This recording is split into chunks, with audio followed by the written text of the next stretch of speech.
केंद्रीय निवडणूक आयोगाची राष्ट्रवादीला नोटीस. पक्ष घटनेतील दुरुस्तींबाबत मागितलं स्पष्टीकरण. सुनेत्रा पवारांना पत्र पाठवून मागितलं स्पष्टीकरण.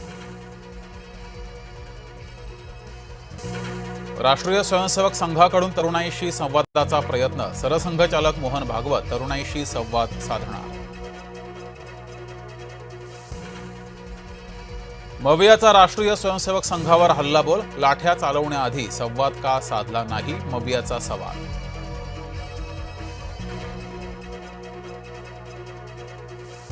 मातोश्रीमध्ये फुटला कार्यकर्त्यांचा नाराजी बॉम्ब. उद्धव ठाकरे यांच्या समोरच कार्यकर्ते भिडले. उभाडातला असंतोष ठाकरेंच्या घरात उघड. बिहारात भाजपाला हादरा. राज्यात सत्तेत असूनही पोटनिवडणुकीत भाजपाचा पराभव. आश्चर्यकारकरित्या प्रशांत किशोर बनले आमदार. खडकवासलाचं पाणी नदीपात्रामध्ये भरलं. मुठेच्या विस्तारलेल्या पात्रात अनेक गाड्या बुडाल्या.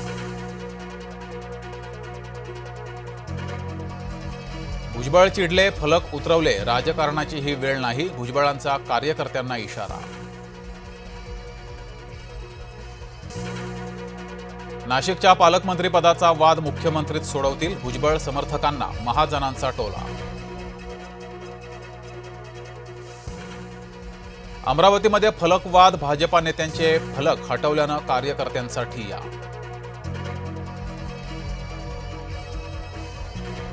नाशिकच्या पालकमंत्रीपदी भुजबळच हवेत. राष्ट्रवादी युवकच्या कार्यकर्त्यांनी लावलेले फलक वादात.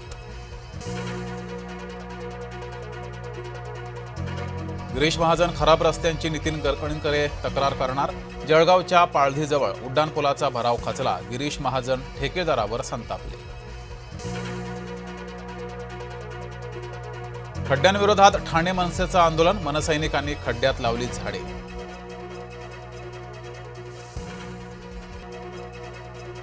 भाजपवाल्यांच्या उधळपट्टीवर फडणवीस नाराज. बीएमसीतल्या नेत्यांची फडणवीसांकडून कान उघडणी. जनतेच्या मनातील मुख्यमंत्र्याला निवृत्तीची ओढ. पंकजा मुंडेंना सध्याच्या राजकारणात रस नाही. पंकजा मुंडे यांनी भाषणादरम्यान केलं वक्तव्य. पुढील 15 दिवसात मुंबईत धावणार नमो सहकारी टॅक्सी. ओला, उबर, रॅपिडोच्या भाऊ गर्दीत नमो सहकारी टॅक्सी. भाजपा आमदार प्रवीण दरेकर यांचा पुढाकार. साखरेचे खाणार त्याचा खिसा कापला जाणार. किरकोळ बाजारात साखर जवळपास 50 रुपये किलो.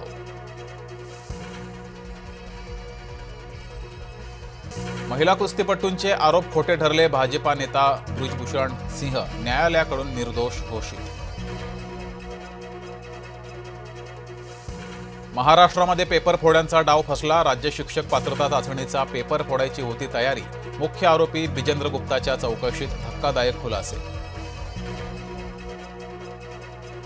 जळगावात नदीकाठावरील नागरिकांना सतर्कतेचा इशारा. गिरणा धरण जवळपास संपूर्ण भरलं. प्राप्तिकर भरणारे 94,000 शेतकरी कर्जमाफीसाठी अपात्र. लाभार्थ्यांच्या खात्यात मंगळवारी पीक कर्जाची रक्कम जमा होणार.